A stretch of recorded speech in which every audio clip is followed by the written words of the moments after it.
আয়তঘনক এই অধ্যায়টি নিয়ে আলোচনা করছি। সো এর আগের লেকচারে দেখো আমরা আয়তঘনক এবং ঘনকের তল সংখ্যা, ধার সংখ্যা বা প্রান্তিকে, শীর্ষবিন্দুর সংখ্যা এবং কর্ণের সংখ্যা নিয়ে আলোচনা করেছি। সো আজকের লেকচারে দেখো আমরা একটা গাণিতিক সমস্যা নিয়েছি যে সমস্যার সমাধান করব।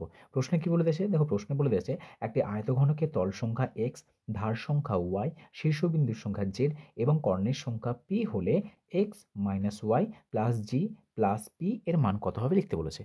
দেখো আমরা লিখে নিয়েছি প্রদত্ত তল সংখ্যা সমান দেখো x বলে দিয়েছে, ধার সংখ্যা y বলে দিয়েছে, শীর্ষবিন্দুর সংখ্যা z এবং কর্ণের সংখ্যা p বলে দিয়েছে। দেখো আমরা আয়তঘনকের ক্ষেত্রে দেখেছি তল সংখ্যা কত হয় বলতো? আমরা তল সংখ্যা দেখেছি আয়তঘনকের 6টি তল হয়। তাহলে x এর মান কত? 6। ধার বা প্রান্তিক কত পেয়েছি আমরা? 12। তারপর দেখো শীর্ষবিন্দু g বলে দিয়েছে, শীর্ষবিন্দুর সংখ্যা ছিল আমাদের 8টি। তারপর দেখো কর্ণের সংখ্যা কত পেয়েছি আমরা? 4। এখানে 6টি, 12টি, 8টি এবং 4টি। তাহলে দেখো শুধুমাত্র এটার মান বের করতে বলেছে। তার মানগুলো বসিয়ে দাও। x এর মান কত বলে দিয়েছে? 6 বলে দিয়েছে। তাহলে x এর জায়গাতে 6 বসিয়ে দাও। মাইনাস y এর মান কত বলে দিয়েছে? 12 বসাও।